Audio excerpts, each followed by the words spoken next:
Pues hoy en esta mañana vamos a estar entrando, como siempre, ¿verdad? Nuestro estudio que tenemos en el capítulo, aquí según San Juan, y vamos a ir ahora al capítulo 4.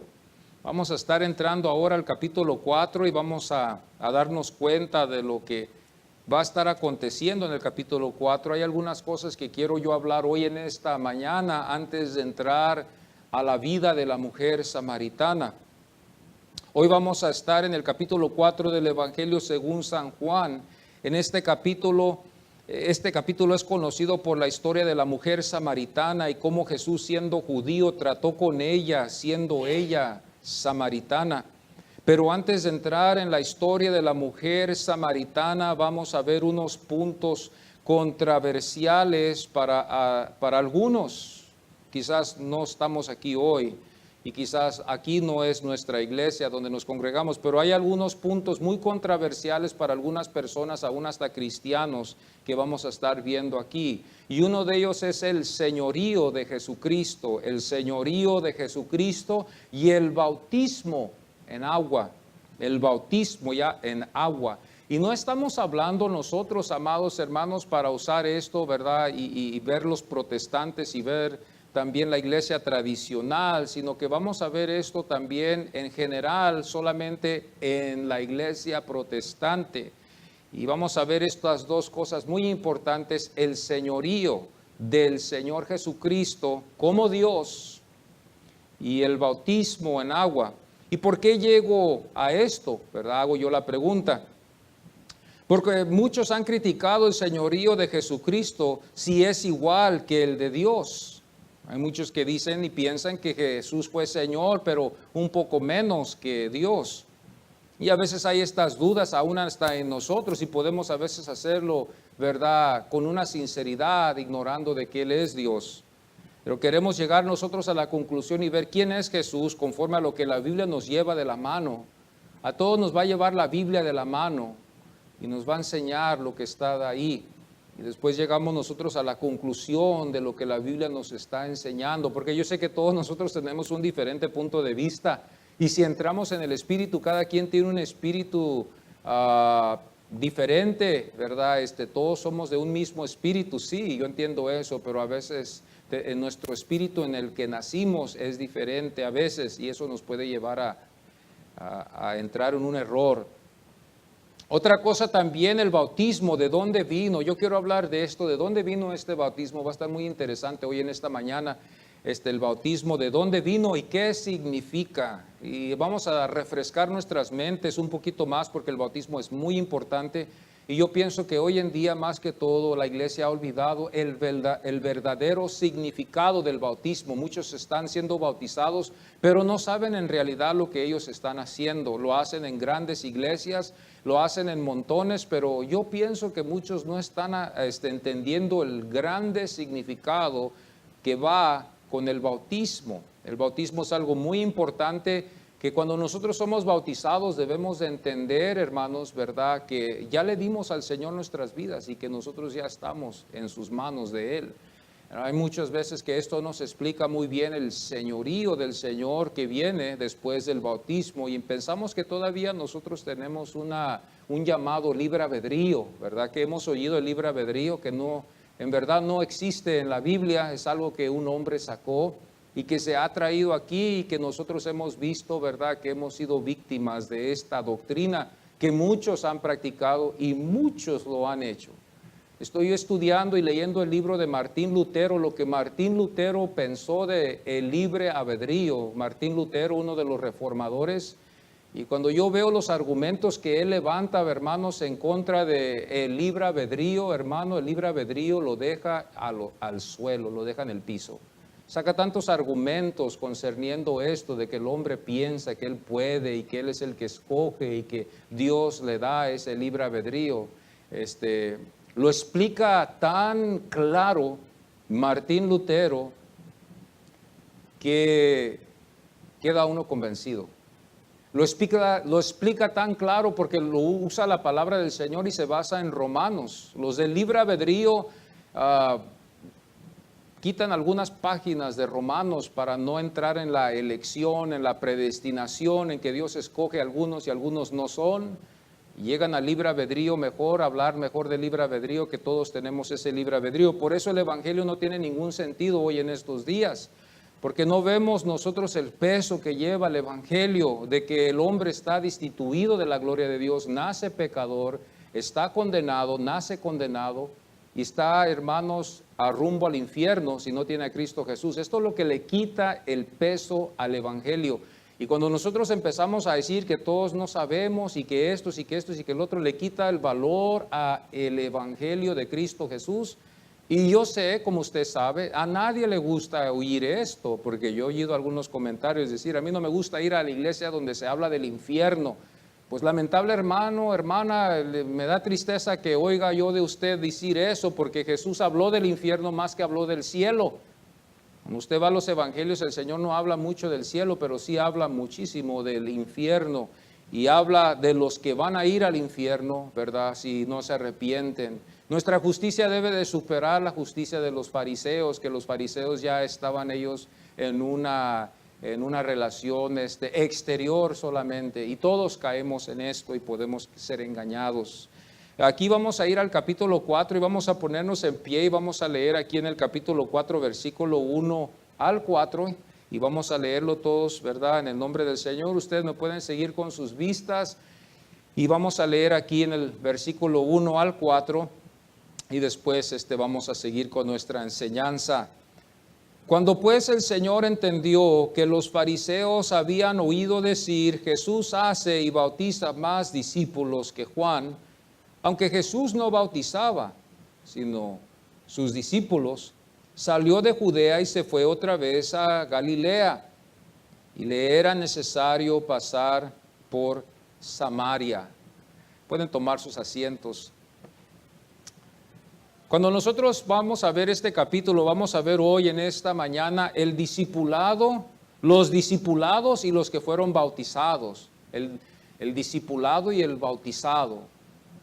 Esto es algo que va a surgir aquí, y cuando vemos los evangelios, aunque en diferentes palabras lo describe, lo podemos hallar en Mateo, lo podemos hallar en Lucas, lo podemos hallar en Marcos. El mismo tono, pero de diferentes escritores, hablar de hacer discípulos y discipular y de bautizarlos después. Esta es la meta de la iglesia siempre, de discipular y bautizar, discipular y bautizar. Y el discipulado es hasta la muerte. Vamos aprendiendo del Señor hasta la muerte, no es 1 año, 2 años, 3 años.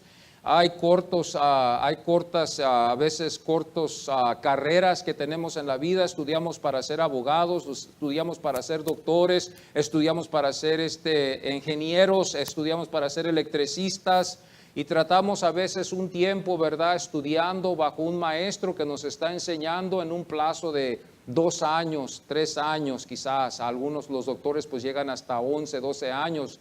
Y cuando terminan la carrera ya pueden decir ellos que ya terminaron en el estudio, pero aprendiendo siguen aprendiendo. El discipulado del Señor es hasta la muerte. Algunos piensan que nomás es en los primeros pasos cristianos y ya no necesito yo aprender. Jamás, estamos equivocados en este caso.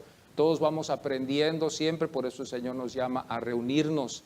No vamos a poder discernir de lo malo si no leemos la palabra del Señor. No tenemos base, ¿cómo vamos a poder hacerlo? No podemos discernir lo que a Dios le gusta si no leemos la palabra del Señor. Por eso hoy en estos tiempos hay mucha ignorancia en la palabra del Señor, aunque las Biblias están por donde quiera. Tenemos Biblias en las cárceles, tenemos Biblias en los hoteles, tenemos Biblias en los hospitales, tenemos Biblias en nuestras casas. ¿Cuántas Biblias no debemos de tener, verdad? Pero son leídas, esa es la cosa, son leídas y son estudiadas con cuidado. Muchas de las veces vamos a decir, no tengo el tiempo, no puedo, ya estamos limitados en este caso, ¿verdad? Entonces vemos que llegamos a lo que estábamos hablando, no se lee la palabra del Señor. Tener una Biblia en la casa no va a espantar espíritus. Tener una Biblia en una casa no va a espantar espíritus, como oí una vez que un hermano dijo, yo abro mi Biblia, la pongo en el Salmo 91 antes de dormirme y estoy seguro de que los espíritus malos se van a espantar. Bueno, buena suerte, porque yo no creo eso. Eso no va a espantar a nadie. Pero hay algunos que quieren esas cosas y bueno, pues Dios les ayude, ¿verdad? De abrir una Biblia y pensar que eso espanta espíritu. La palabra es para leerla, es para aprender, conocerla, es para conocer a Cristo, lo que Él quiere y lo que no quiere. Y todos vamos a aprender. En nosotros aquí, ¿verdad? En la tierra, nosotros como humanos tenemos la alta crítica, que yo creo que ustedes la han oído, la alta crítica que se lleva a una crítica muy alta, donde se ve las cosas con mucha delicadez y llegamos a las conclusiones después de lo que es. La Biblia ha sido llevada a la alta crítica como Jesús, como su deidad, como el bautismo.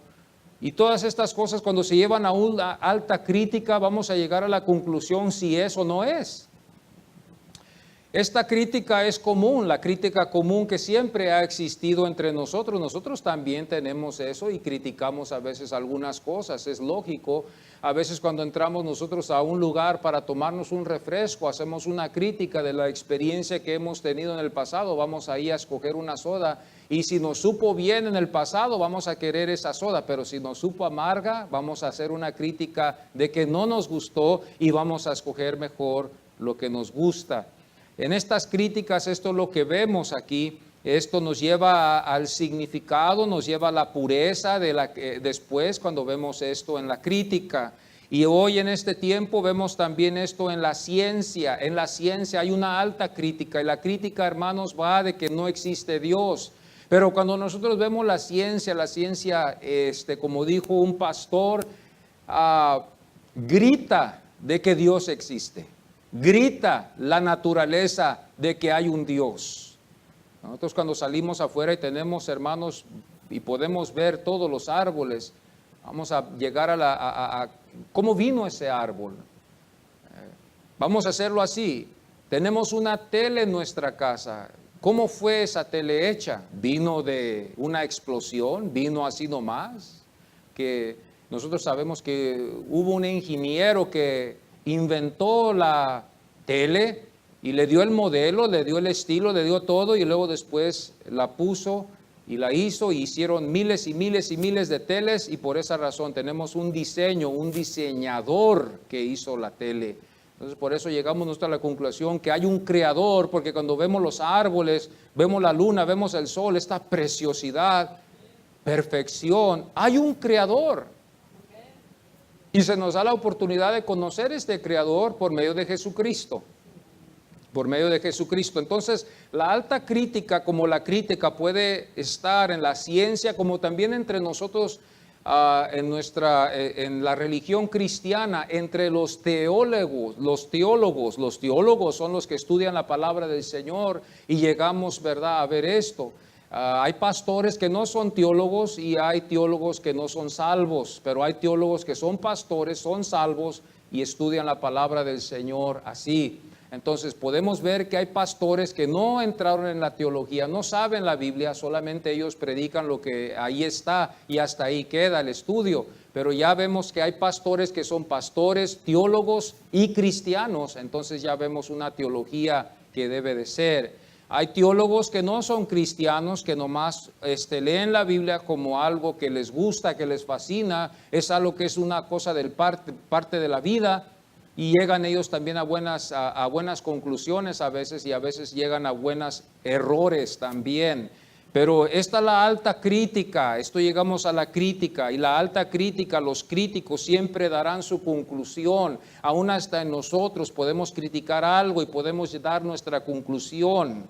Esto lo podemos ver en los deportes. Ustedes como ayer en la noche hubo una grande pelea entre estos dos hombres, pero antes de que esa pelea surgiera, meses antes, surgió que había críticas. Y cada crítico estaba dando su opinión conforme a lo que él podía ver. Daba su punto de vista de cada peleador, de cada boxeador, ¿verdad? De este y del otro.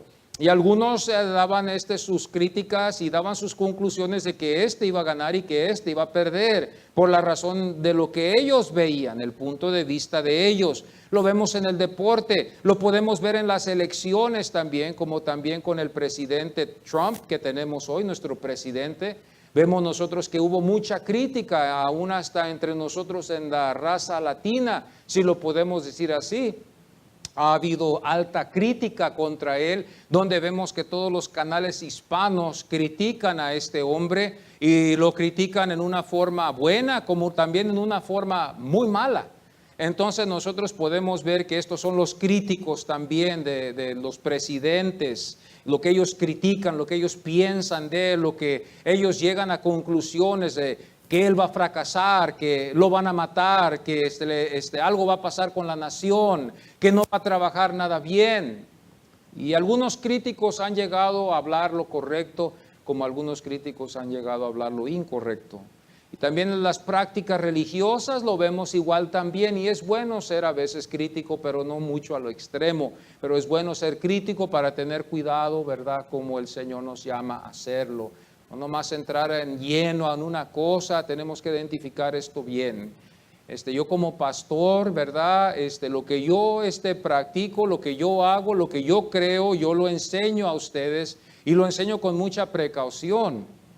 Que yo quiero que ustedes también tengan precaución en sus vidas y no entrar en un lleno a una cosa solamente porque tiene el título cristiano o porque tiene el título de una cierta denominación. Quiero que ustedes tengan mucho cuidado en sus vidas, siempre tengan cuidado en su cristianismo. Tenemos muchas iglesias cristianas y se lo hago otra vez, se lo llamo a su atención. Hay muchas iglesias hoy en estos tiempos, hay muchos pastores, pero no todos están interesados en el bienestar de ustedes, ni muchos estudian la Biblia como se debe. Entonces esta es una de las cosas, hay muchos que ni tienen ni doctrina, solamente lo único que tienen ellos es una idea de una doctrina y con eso ellos basta. Hoy en estos días el pueblo está sobre, más que toda nuestra cultura está sobre lo que Dios va a hacer por mí y no es tanto lo que yo puedo hacer para el reino. Y aquí es donde viene la ganancia para ellos, porque en la razón de que ellos hacen muchas promesas que nosotros queremos, promesas, ¿verdad? Como dijo una vez un pastor, promesas para alimentar la carne y para alimentar lo temporal. Queremos eso. Yo quiero carro, yo quiero casa, yo quiero salud, yo quiero dinero, yo quiero todo esto. Y vienen estas gentes y buscan esto. Y cuando se les hace estas promesas, caen víctimas y se los ganan, los pescan. Y esa es la forma que los pescan. Ahora, cuando usted habla el Evangelio de Cristo Jesús, esto va a captar solamente a los verdaderos. Los que aman a Cristo, los que aman a Dios con el amor que Dios les ha dado, ellos van a oír la verdad y la van a recibir con todo su corazón, sea como sea, porque es verdad y es palabra de Dios.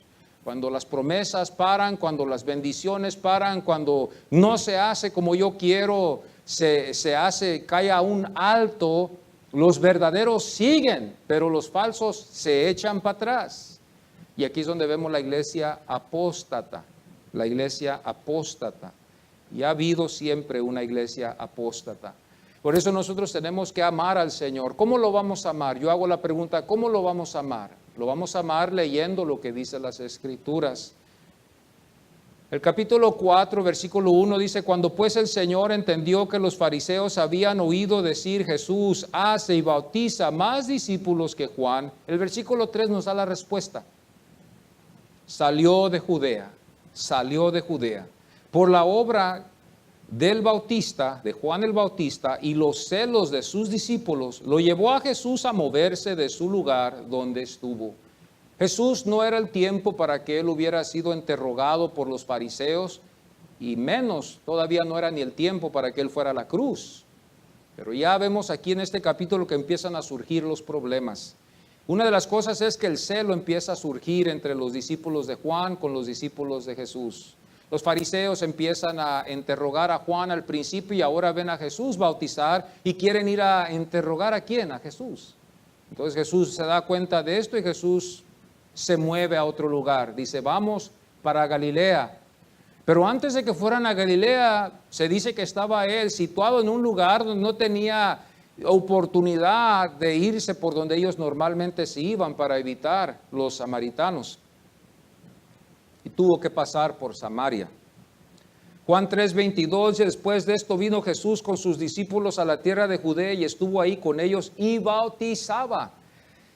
Estuve yo hablando con ustedes el viernes y les dije a ustedes, ¿verdad?, que el Señor siguió el mismo patrón que Juan, pero no era igual que Juan. Juan fue la voz, Jesús fue el Mesías de los judíos. Pero él siguió el mismo patrón para confirmar que esto era de Dios. Los que iban y eran bautizados por manos de los discípulos, no por Jesús. Jesús nunca bautizó, la Biblia nunca nos enseña que bautizó. Podemos suponer lo que quizás bautizó a uno, pero la Biblia nos enseña que fueron los discípulos. Los que iban eran bautizados y esto causó celo entre los discípulos de Juan. Los discípulos de Juan se encelaron porque vieron el progreso, el crecimiento. Se empieza a cumplir lo que dijo Juan en el capítulo 3, versículo 31, donde dijo que él tenía que crecer y que Juan iba a menguar. Este era lo que iba a acontecer. Juan, yo lo admiro de lo que él hizo, porque si hubiera sido un hombre carnal, se hubiera puesto celoso y hubiera empezado las envidias, pero él sabía que él nomás había sido llamado para predicar que el Mesías venía y estaba en lo correcto porque él no sabía quién era el Mesías. Él no sabía hasta que Dios le reveló quién fue. Cuando vino Jesucristo a ser bautizado, Dios le reveló, una voz se oyó en el cielo: este es mi Hijo, en quien yo estoy contento. Este es el que trae contentamiento a mí. Esto fue lo que Juan el Bautista vio y esto fue lo que confirmó que él era el Mesías. Ya Juan había entendido que ya había llegado el Mesías y que ya era tiempo de que él se hiciera a un lado.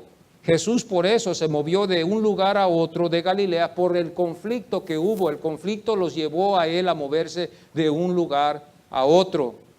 Juan describe a Jesús. Una de las cosas muy interesantes es que nos damos cuenta que Juan describe a Jesús como Señor. Hay algunas Biblias donde quizás va a decir Jesús y ya nomás una sola vez lo dice, pero en mi versión, en la Reina Valera, y me doy cuenta, ¿verdad?, que dice Jesús y en el mismo versículo también habla de Jesús y también en el mismo versículo habla del Señor. Señor, y luego después dice Jesús. Entonces nos damos cuenta aquí que Juan describe a Jesús como Señor. El Señor entendió que los fariseos, entonces el Señor estaba muy consciente de que los fariseos estaban ellos, hermanos, molestos, se habían molestado por lo que el Señor estaba ahora haciendo. Ellos eran como la policía religiosa.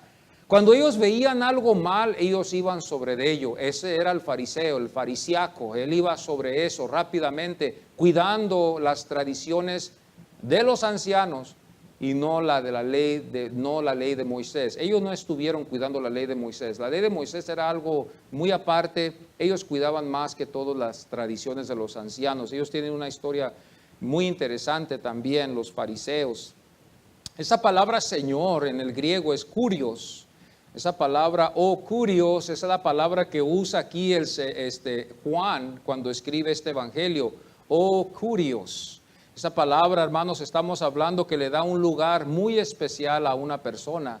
Ahora nosotros tenemos que estar conscientes que nosotros no somos señores. Aunque seamos dueños de la casa, se dice que somos dueños, pero al final de cuentas no nos vamos a llevar nada. El dueño de todo es Dios. Él es el que todo va a regresar. Todo lo que es de Él regresará a Él y todo lo que no fue de Él desde el principio será hecho a un lado. Lo que es de Él, todo es de Él. El universo es de Él, la tierra es de Él, las estrellas es de Él, el sol es de Él. Nosotros los que estamos en Cristo somos de Él. Él es el dueño, Él es el propietario, Él es el hermano, el que es Señor, el que le debemos de dar toda nuestra vida siempre. Él es el kurios.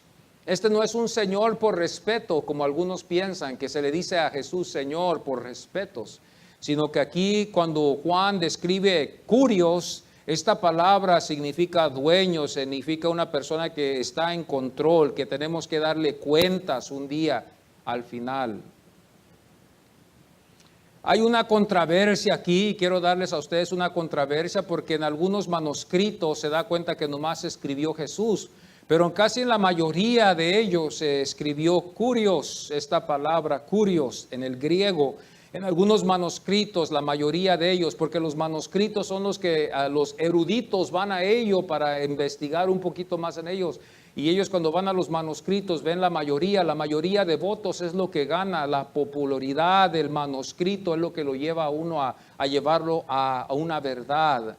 Cuando una palabra nomás se dice nomás una sola vez y en todos los otros manuscritos dice otra cosa diferente, llegamos a la conclusión que tuvo más valor la otra palabra que estuvo en toda la mayoría de los manuscritos. Los manuscritos se desconfía por la razón de que fueron escritos por los padres de la iglesia.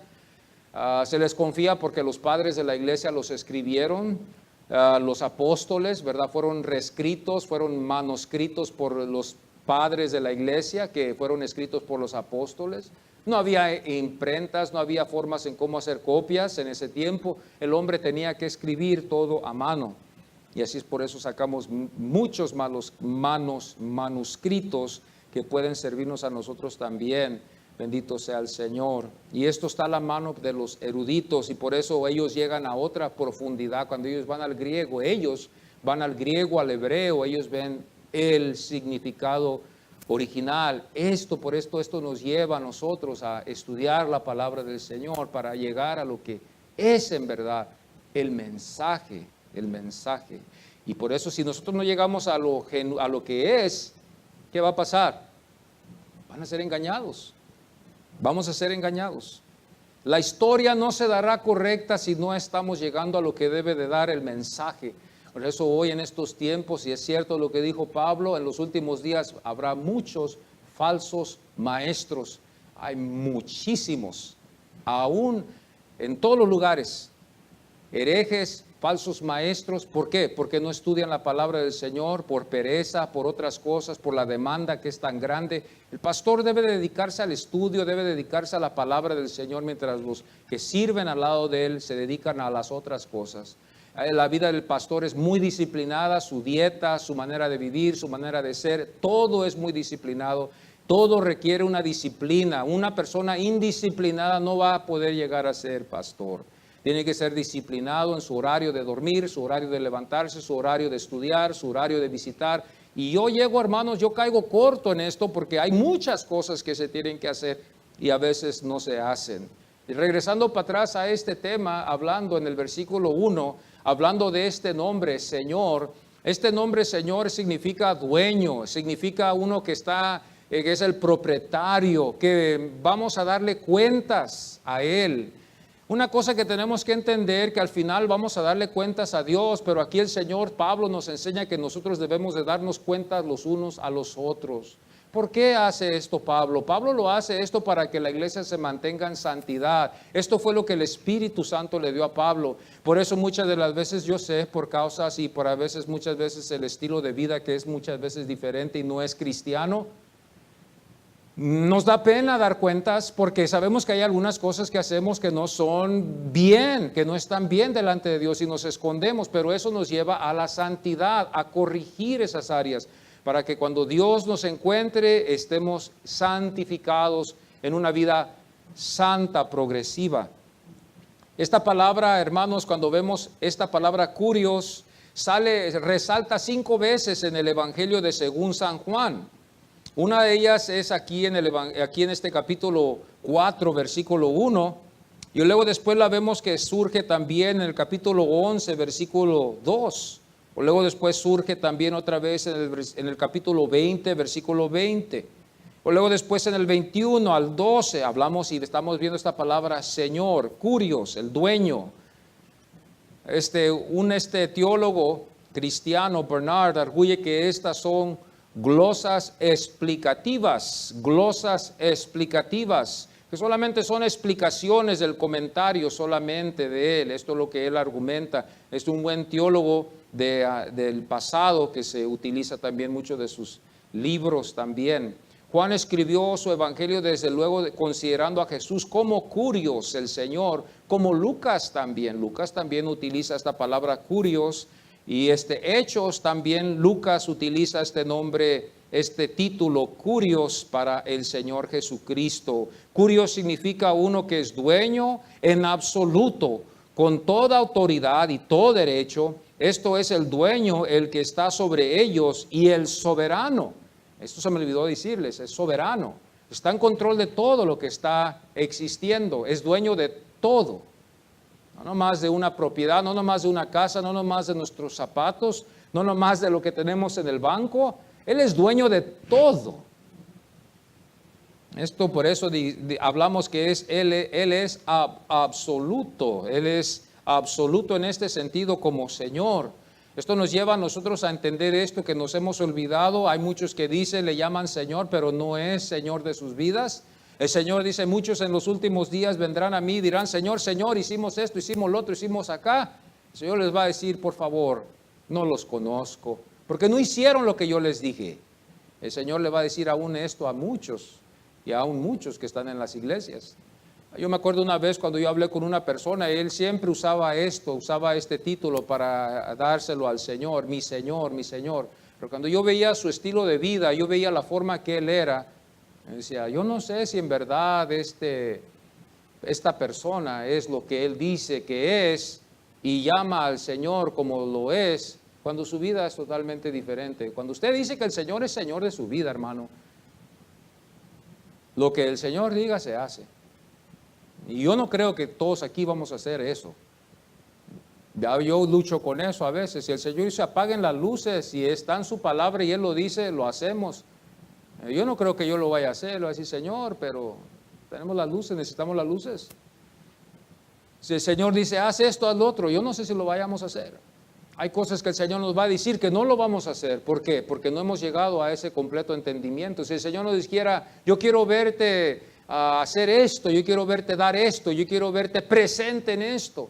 Yo sé que muchos de ustedes le van a decir, no puedo. Entonces Él no es Señor de tu vida todavía. Señor de tu vida totalmente, vamos en un progreso, yo creo así, para dar gracia en esto. Vamos obedeciendo al Señor a través del tiempo, a través del entendimiento que vamos conociéndolo. Si de verdad entendemos en lleno lo que significa Señor en nuestras vidas y tenemos el entendimiento por el Espíritu Santo y por lo que dice las Escrituras, vamos a sujetar toda nuestra vida, todo lo que tenemos, todo lo que vivimos, todo va a ser para Él.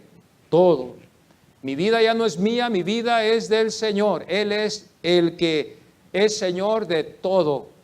De todo lo que tengo en el banco, de todo lo que tengo en mi casa, de todo lo que de mis hijos. Si me da un hijo, si me da dos hijos, si me da dos hijos y me quita los dos. Y Él decide quitarme los tres. Él es Señor de mi vida y yo lo acepto así. Él es Señor de mi vida. Él es el que merece toda la gloria. Él es el que merece toda la honra. Conozco y entiendo su voluntad. Este era el señorío a donde lleva Juan. Lo lleva a un señorío donde toda lengua confesará. Y toda boca, lengua confesará. Y toda rodilla se doblará en ese día. Va a haber un día donde en el infierno se doblará toda rodilla. Y va a haber un día donde en el cielo se doblará toda rodilla. Y todos confesarán que Él fue y es Señor. En el infierno como en el cielo. Él es Señor y no hay nada que está escondido en el Señor. El Señor está presente en el cielo como está presente también viendo lo que está surgiendo en el castigo y como está presente en el mundo. Esto es increíble cuando se trata de un Dios, de un Señor omnipotente que está sobre todo. Esto nos lleva a nosotros a tener un momento de reverencia por lo que Él es. Por eso cuando a veces yo estaba hablando a los hermanos, cuando leemos las Escrituras y las leemos y las estudiamos en un tiempo con mucho cuidado, hermanos, yo no sé usted, pero a mí la palabra me quebranta. La palabra me quebranta, me hace sentirme de lo más peor porque veo su santidad y su gloria en lo que está escrito y me lleva a mis rodillas para pedirle al Señor, perdóname Señor, porque yo pequé, yo fallé hace 2 minutos atrás. He visto yo que esto pasa a veces cuando uno está leyendo la Biblia, cruzan muchas cosas por su mente que no son de Dios, mientras uno está estudiando y está pecando uno con su mente. Y me quebranta la palabra del Señor y debe de quebrantar a todo el que escucha y lee la palabra del Señor. Y por eso esta es una de las cosas que nosotros podemos llegar a esto, y yo creo que así es, de que somos hijos de Adán. Porque Adán lo primero que hizo cuando supo y reconoció que estaba en pecado, se escondió. Ya no quiso saber ya más, ya dijo yo no quiero, y el Señor fue a buscarlo a él. Si el Señor lo hubiera dejado allá escondido, se hubiera muerto Adán y Eva y se hubieran ido derecho al infierno. Eso es lo correcto. porque Dios no los hubiera buscado a él. La Biblia dice, y vamos a ir a la Biblia después, a este capítulo después, más después vamos a ir al versículo donde dice, el Señor busca adoradores que le adoren en espíritu y en verdad. Él busca, Él no anda que gente le busque a Él. La teoría hoy en día en la iglesia es de que muchos dicen, vamos a buscar a Dios. ¿Cómo puedes tú buscar a Dios? Si Dios es el que te busca a ti. Dios es el que busca a los adoradores. Nosotros no estamos capacitados en este caso para eso. A veces no estamos capacitados. Juan 4:1 dice, el Señor entendió que los fariseos habían oído decir. Los fariseos es muy interesante porque los fariseos eran una secta como los escribas, los saduceos, los herodianos y los celotes. Estas eran sectas que habían entre los judíos. Los fariseos eran muy conocidos, los escribas y los saduceos también, y también los herodianos también. Estos eran los que estaban con Herodes. Estos eran los que estaban con él, que estaban a su lado, que siempre ellos iban que le daban lugar al partido de Herodes. Estos eran los que lo apoyaban, eran los que hablaban por él, eran los que lo apoyaban en la nación judía. ¿Y quiénes fueron los fariseos? Hago la pregunta. Los fariseos eran una secta de judíos que fueron a Juan B. en el principio del Evangelio para interrogarlo del bautismo y quién era él. Los fariseos eran los más rigurosos. Los más rigurosos eran los fariseos, eran severos, eran crueles esos hombres. Podemos verlo esto en la historia de los evangelios. Vea lo que pasó con Jesús, hasta dónde lo llevaron. Lo entregaron a los gentiles y lo mataron en la cruz.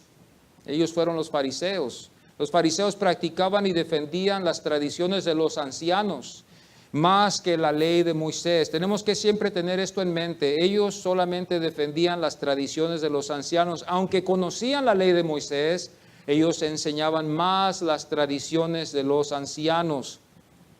Jesús más después los denuncia su orgullo de ellos y su hipocresía de ellos, como también su negligencia de los elementos esenciales de la ley. Mateo 5:20, cuando usted tenga la oportunidad puede ir a su Biblia y puede ver que aquí Jesús le dice, porque os digo que si vuestra justicia, aquí nos habla a nosotros, no fuera mayor que la de los escribas y fariseos, no entraréis al reino de los cielos. ¿Qué clase de justicia llevaban estos hombres? Bueno, por una es que ellos no consideraron a Jesús como el Mesías. Segundo, el Señor les llamó hipócritas, pero hipócritas que no quisieron reconocer al Señor.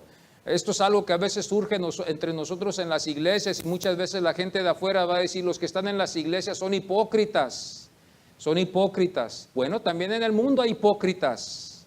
Hay hipócritas también. Los hipócritas es una característica del pecador. Eso significa que somos pecadores. Pero somos hipócritas salvos por la gracia del Señor. Los otros son hipócritas, pero no son salvos. La hipocresía, hermanos, surge en todos puede surgir porque es una característica del pecado. Eso es el pecado. Mateo 16:6 dice, y Jesús les dijo, mirad, guardaos de la levadura de los fariseos. Una de las cosas también que estaba corrompida era las tradiciones de los fariseos, porque dijo el Señor, cuídense de la levadura. La levadura era, hermanos, algo que era contaminado, era algo, hermanos, que estaba corrupto. La levadura era una corrupción. Por eso los judíos siempre cuando ellos celebraban la Pascua sacaban la levadura afuera porque simbolizaba corrupción. Y por eso muchos creemos también, ¿verdad?, que también el vino fermentado tampoco se utilizó porque también tenía en parte también levadura para que lo corrompiera y lo hiciera vino. Por eso ellos también sacaban eso también para afuera para que todo fuera puro. La levadura inflaba el pan, pero era una corrupción que había dentro de ello que hacía que el pan, ¿verdad?, no se inflara y sin él no se inflara. La levadura. Y la levadura también es símbolo del pecado. El Señor entendió que los fariseos habían oído decir de Jesús, Jesús bautiza más discípulos. Estamos hablando aquí de una envidia, estamos hablando aquí de una crítica. El crecimiento dicho por Juan el Bautista, se pudo ver. El crecimiento surgió en discipular y bautizar. Juan 4:1 dice: Jesús hace y bautiza más discípulos que Juan. Como vemos, el discipular y bautizar lleva a los fariseos a ver y a investigar el discipulado como el bautismo. ¿De dónde originó el bautismo? ¿Inició con Juan B. o con Jesús? ¿De dónde vino este concepto del bautismo? Yo quiero saber, yo creo que algunos de ustedes también. Estos hermanos, vemos nosotros el origen de ello fue en los baños y en el lavamiento sagrado que eran comunes en las religiones. Esto no nomás era también en el cristianismo o en el Antiguo Testamento, sino que habían otras religiones vecinas, paganas, que practicaban estas clases de lavamientos. Y nosotros nos damos cuenta que no eran bautismos, pero eran lavamientos que ellos hacían antes de entrar ellos a adorar sus deidades y sus dioses. Aunque el bautismo del Nuevo Testamento tiene sus antecedentes, o sea, sus circunstancias anteriores en el Antiguo Testamento y en el judaísmo.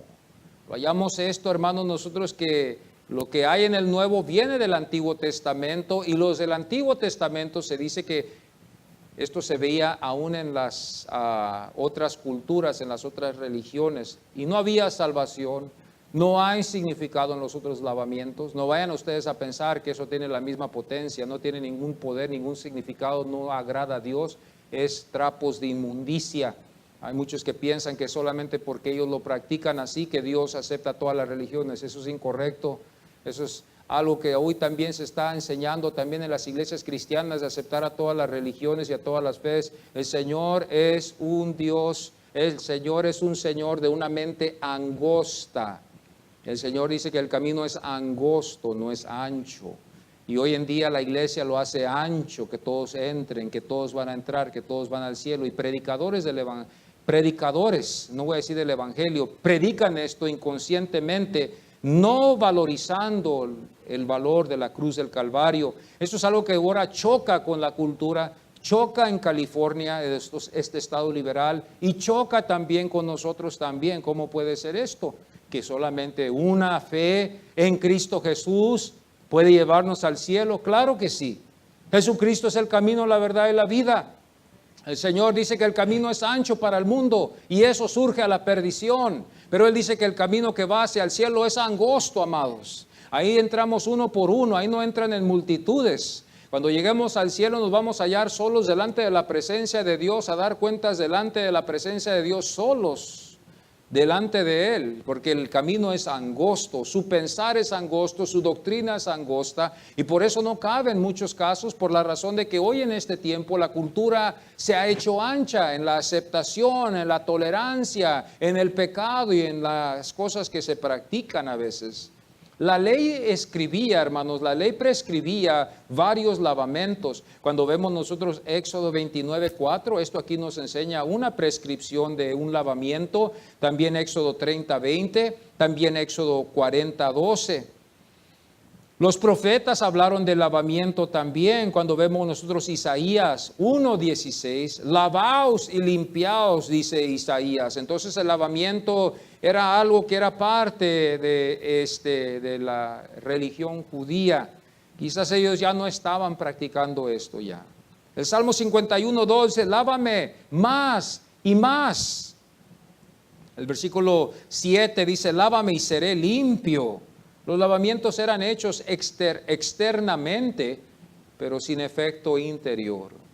Sin ningún efecto, sin efecto interior.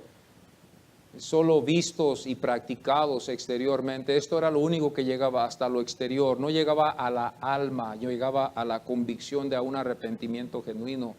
Los profetas hablaron de los lavamientos en el futuro, como cuando usted tenga el tiempo puede ver Isaías 52:15, puede ver Ezequiel 36:25. Esto nos enseña también Joel 2:23, también nos enseña también de los lavamientos que se llevaban a cabo. Entonces esto nos damos cuenta que no fue algo extraño, fue algo que se vio, fue algo que los judíos empezaron a practicar también, llevados por Dios a llevarlo a la práctica, y esto lo llevaron ellos a sus prácticas para demostrar la limpieza, la pureza que se debía de llevar. La impureza era lo que no querían ellos tener cuando se presentaban ante el Señor. Como fue para uso religioso y predicho en ser más después, fue considerado para unir a los gentiles en el judaísmo, que era la enseñanza de los ancianos. Ya no estamos hablando del curios del Señor, ahora estamos hablando del bautismo. Esta es una alta crítica porque algunos no creen que el Señor es Señor como Dios. Ahora estamos hablando del bautismo. Esta es otra cosa que es alta crítica. Debemos de ser bautizados, los niños deben de ser bautizados, solo los adultos. Estuve yo hablando con ustedes el viernes también concerniendo este bautismo. Y los niños son bautizados con la fe, ¿verdad?, de esta iglesia tradicional. Por la fe, lo que originó fue que había un temor de que estas almas iban a ir al infierno. Habían padres que perdían hijos a una edad temprana, que tenían 2, 3 meses y morían. La enfermedad era muy común en tiempos pasados. La mayoría estaban enfermos. La mayoría de la gente a una edad temprana morían. No había la medicina como había hoy. La gente no llegaba a una cierta edad como hoy. Los que llegaban a una edad muy avanzada, sin la medicina, sin ninguna ayuda que se necesitaba, era una persona muy honrada, porque era un privilegio muy grande de llegar a ser anciano, de llegar a ser anciano. Pero nosotros nos damos cuenta de esto, de que esto empezó a surgir cuando los bebés empezaron a fallecer, las madres llevaban, los padres gemían, los padres lloraban y iban a la iglesia y eso se tenía que arreglar. ¿Qué va a hacer la iglesia? La iglesia empezó entonces a sugerir que trajeran a los niños a bautizarlos y los niños tenían que ser bautizados para que su alma fuera reclamada al reino de Dios.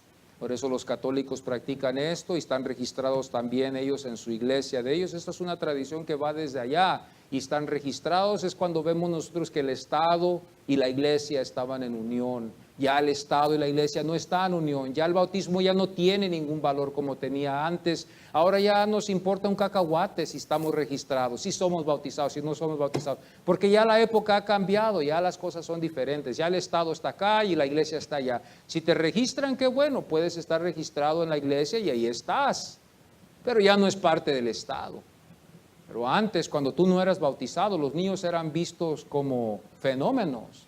Eran vistos ellos como extraños, eran vistos ellos como algo que no era de la raza.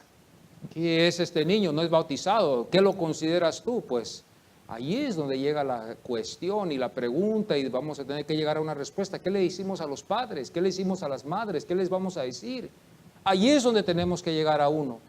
Ahora llegamos a la conclusión de ver que hay dos lados, el calvino y también el del arminianismo. El arminista cree, hermano, en el libre albedrío, cree que nadie ha nacido en pecado, claro, porque tiene la decisión, está en medio, hay un lugar en medio, y aquí es donde se salvan los niños. El calvino no lo cree así, el calvino cree que todos están destituidos conforme a lo que enseña Pablo en el capítulo 9 de Romanos, y en el capítulo 10 de Romanos, y en el capítulo 11 de Romanos.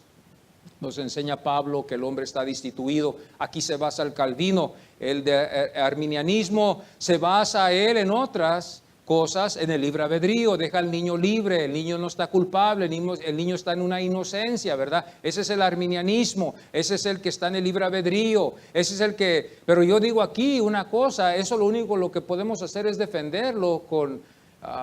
no hay mucha claridad en eso en realidad, no hay mucha claridad. Entonces aquí es donde estamos teniendo que ver a buscar, la iglesia busca y halla, pero no la va a buscar hoy. ¿Por qué? Porque ya no es demandado, ya la gente no le importa, ya la gente no está interesada en doctrina, ya la gente no está interesada en la Biblia, ya la gente nomás quiere que Dios les dé. Y esto nos ha llevado a la iglesia a no preocuparnos de estos temas que son importantes, si se debe o no se debe. Entonces el bautismo también llegamos a la conclusión de ver también esto de que algunos dicen, salva.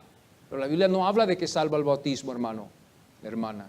El bautismo no te salva, es un señal solamente, como la circuncisión. La circuncisión fue usada ya en el día octavo, los niños eran llevados y eran considerados parte del pacto. Y así vemos el bautismo también. El bautismo hace al creyente parte de las bendiciones del Señor. Y aquí es donde los presbiterianos entran y dicen ellos, nosotros Bautizamos a nuestros niños porque ellos tienen el señal que están en el reino de Dios. Pero sí tienen que hacer ellos una confesión de fe y lo hacen ellos ya más después en su tiempo. Ellos también tienen sus formas de cómo estudiar, que también la iglesia lo ha dejado. Ellos antes de acostarse leen ellos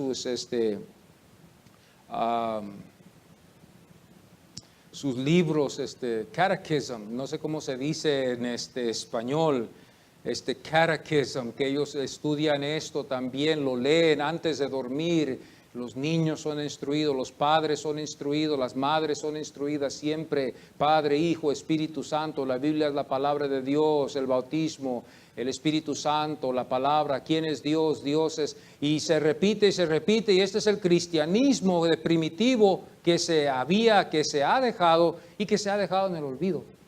Y ahora ya estamos detrás de otras cosas. Fíjese qué tan desviados estamos. Porque ahora la iglesia se basa en sentimientos, se basa buscando lo que Dios puede hacer por ellos, se basa en el libre albedrío, que no está en la Biblia, se basa en los sentimientos que no están en la Biblia, se basa en buscar de Dios cuando Dios es el que no debe de ser buscado para, ¿qué me puedes hacer tú por mí, Señor? Y no en que, Dios, ¿qué hago yo por ti? Que yo te di mi vida. Esta es la corrupción que hay en las iglesias. Por eso yo tiemblo cuando yo veo a veces estas cosas. Cuando uno lee y sabe, quiere enseñárselo a alguien.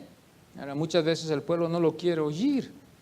Los proselitos eran los que eran llamados en el Antiguo Testamento. Los proselitos eran los forasteros que venían a unirse a la raza judía.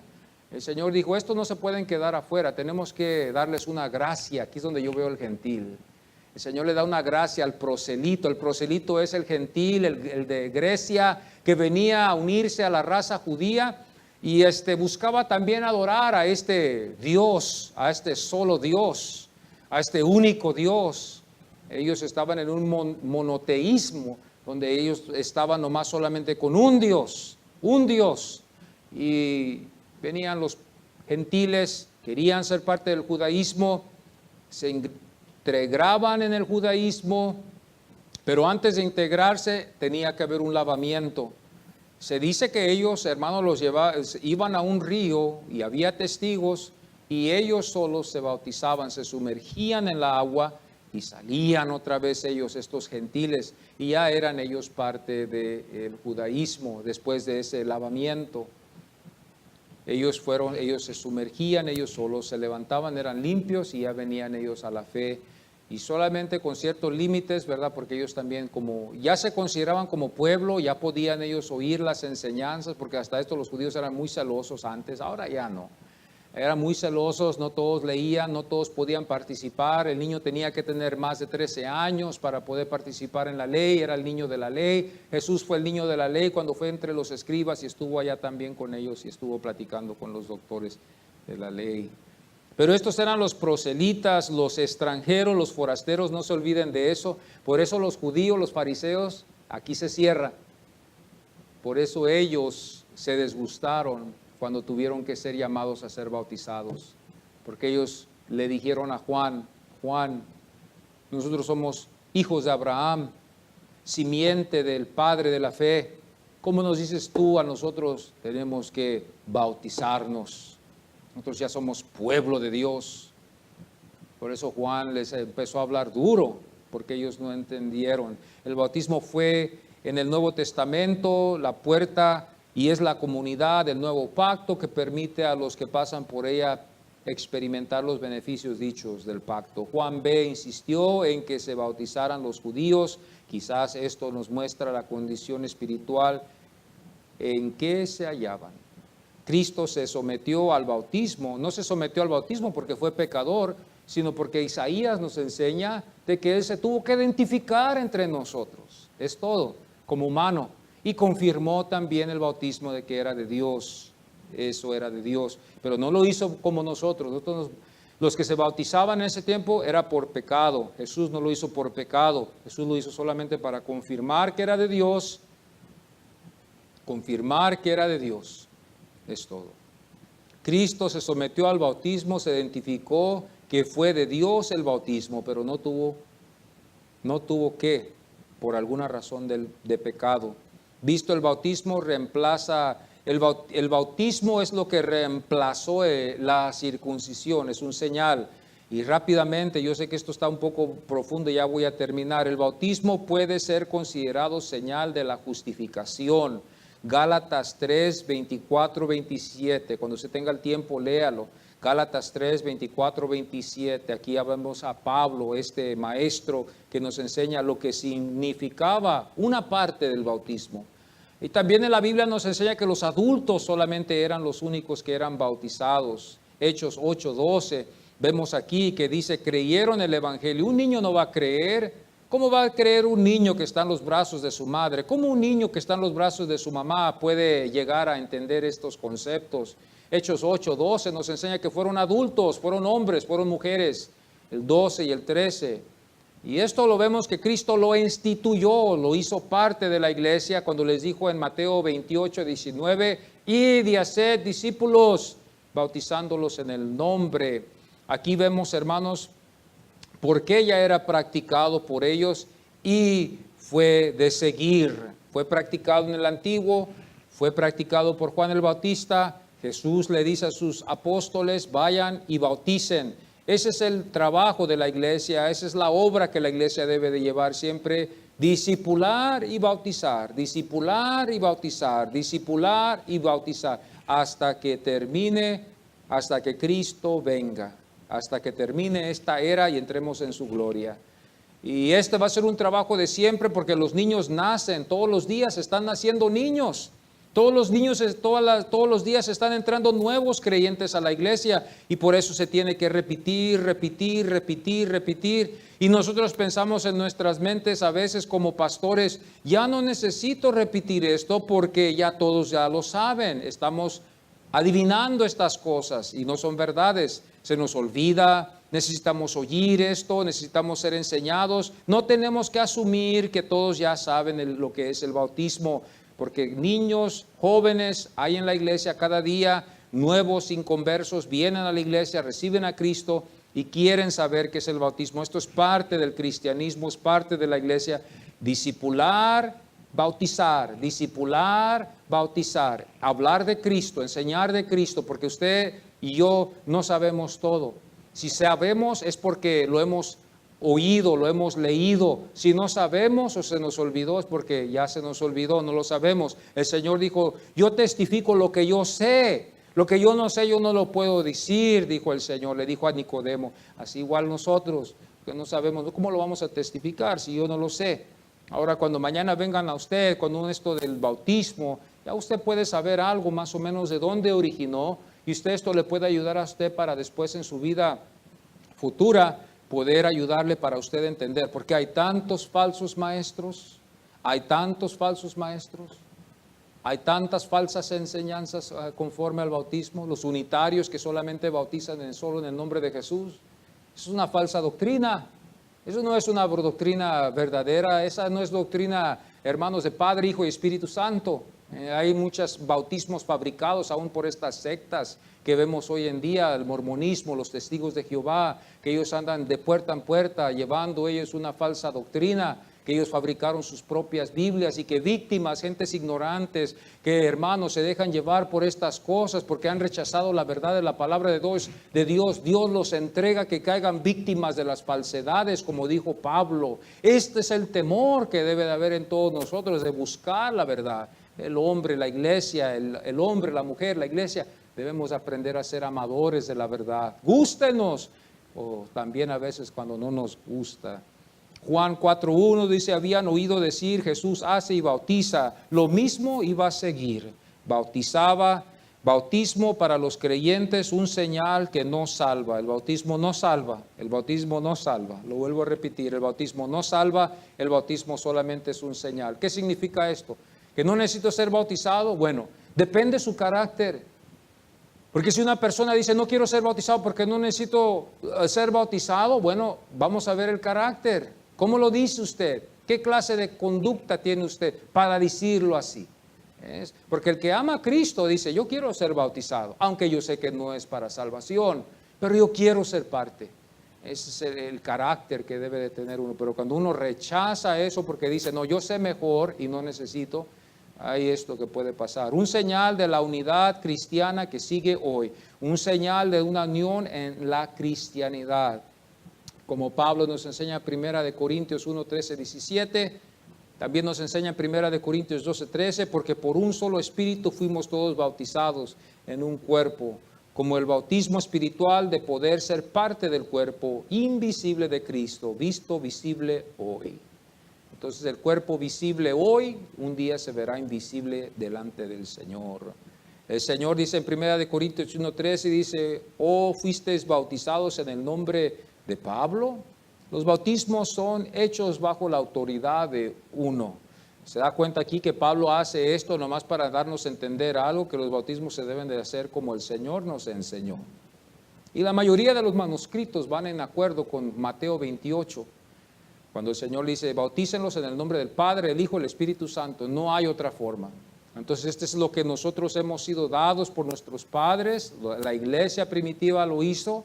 La iglesia bautizaba, ¿verdad? Y bautizaban en el nombre del Padre, del Hijo y del Espíritu Santo. Y el que se bautizaba era porque ya iba a dar su vida total para el Señor. En ese tiempo también había un valor grande, yo creo esto, por la conclusión de que había mucha muerte y había muchas guerras, había mucha crisis en la historia, muchas muertes. Ya la gente quería salir de esto. Y la única salida hoy es el Señor Jesucristo. Él es el único que nos puede llevar al cielo. Antes de partir, antes de salir de esta vida a otra vida, por en caso de que alguien vea este video, tenemos que estar seguros de que tenemos a Cristo en nuestros corazones. Si hay alguien afuera que no tiene a Cristo Jesús, antes de que ya estamos llegando a los últimos días, tenemos que estar seguros y sinceros. Debe de haber una sinceridad en el creyente de que de verdad es un cristiano. Si hay una respuesta insincera, esa es la verdad de lo que eres. Pero si hay una respuesta sincera, y la única sincera sería, Señor, tú sabes, yo no soy perfecto, yo te necesito a ti, Señor. Una respuesta insincera sería, sí, Señor, yo me siento seguro, yo me voy al cielo, yo sé que estoy bien. Pero cuando llegue el día, cuando algo pasa, entonces viene y surge, es la prensa de la vida que surge y empiezan en las lágrimas y empiezan las sinceridades, empiezan a salir lo que es, porque yo no quiero partir de esta vida a una eternidad de sufrimiento y de dolor. Yo quiero partir y quiero estar en la gloria con el Señor. Yo quiero estar con el Señor. Y he llegado a la conclusión que a Él yo le doy las gracias. Yo no estoy capacitado en mi mente de verlo conocido a Él, no estoy. Nadie, yo creo, está. Si Él no nos hubiera abierto los ojos, si Él no nos hubiera dado el entendimiento, hermanos, no estuviéramos aquí. Estuviéramos ahorita adorando un ídolo, estuviéramos ahorita terminando nuestra misa, estuviéramos ahorita, hermanos, quizás 7 pies bajo tierra. Eso yo digo de mi parte, por la vida que llevábamos. Pero porque Dios tuvo misericordia, aquí es donde viene la misericordia, que Dios no le debe demostrar misericordia a nadie, pero Dios le muestra misericordia a todos para ser glorificado y le muestra a los que Él quiere. Porque Dios dice que Él es el que escoge, Él es el que llama, Él es el que predestina. La honra y la gloria es para Dios, y lo único que nosotros podemos decir es, Señor, aquí estoy. ¿Qué quieres, Señor? Esto no se va a saber si no leemos la Biblia, pero si la leemos, nos vamos a empezar a dar cuenta de que esto es lo que se perdió y que el hombre piensa hoy que Él es el que tiene el poder. Si Dios nos ha dado el poder de estar aquí, es Él el que nos ha dado el poder de estar aquí. Vamos a ponernos en pie en esta mañana y vamos a tomar la Santa Cena. Ese es un tiempo tan sagrado también, que sin la sangre de Cristo Jesús yo creo que no seríamos dignos de poder tomarla. No seríamos.